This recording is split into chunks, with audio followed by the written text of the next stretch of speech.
మిత్రులారా, ఈరోజు మెదక్ పట్టణంలో కాంగ్రెస్ పార్టీ అభ్యర్థి నీలం మధు ముదిరాజు నామినేషన్ ప్రక్రియ మెదక్ శాసనసభ్యుడు యువమిత్రుడు రోహిత్ అధ్యక్షతన ఏర్పాటు చేసిన ఈ భారీ బహిరంగ సభలో ముఖ్య అతిథులుగా పెద్దలు మా అన్న దామోదర్ రాజ నరసింహ గారు, మా సోదరిమణి కొండ సురేఖ గారు, మా మిత్రుడు పొంగులేటి శ్రీనివాసరెడ్డి గారు, మీ అందరి అభిమాన నాయకుడు జగ్గారెడ్డి గారు, మా మిత్రుడు నాకు అత్యంత సన్నిహితుడు మైనంపల్లి హనుమంతరావు గారు,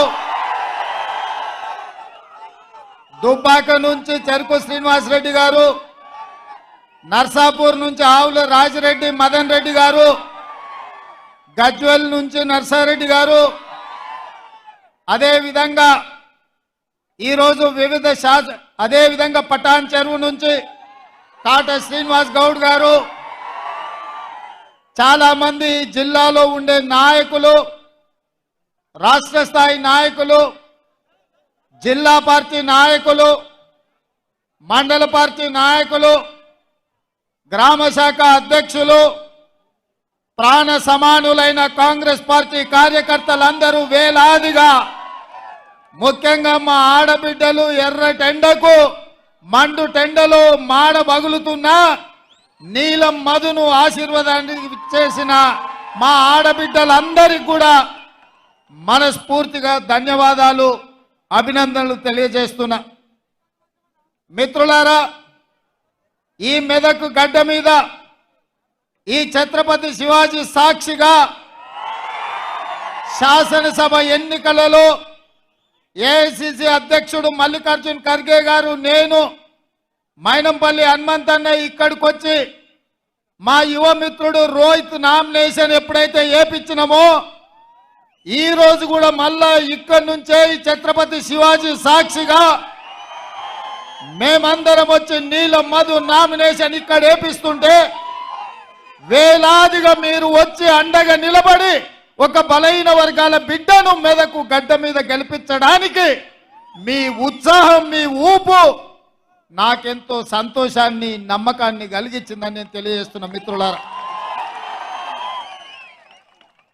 ఈ మెదక్ గడ్డకు ఒక చరిత్ర ఉన్నది. ఈ దేశంలోనే కాంగ్రెస్ పార్టీ కష్టాలలో ఉన్నప్పుడు ఇందిరాగాంధీ గారికి 1980లో మీరు అండగా నిలబడి ఈ మెదక్ గడ్డ మీద మూడు రంగుల జెండాను ఎగిరేసి ఇందిరమ్మని గెలిపిస్తే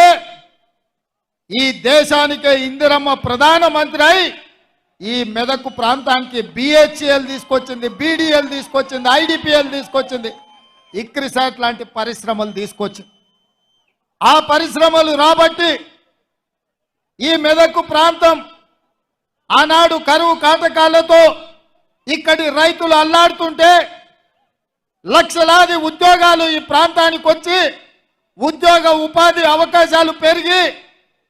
ఈ ప్రాంతం దేశంలోనే అభివృద్ధి చెంది ఇవాళ ఈ మెదక్ ప్రాంతం దేశం నలుమూల నుంచి కార్మికులు ఇక్కడికి వచ్చి ఉద్యోగ ఉపాధి అవకాశాలు పొందుతున్నారు.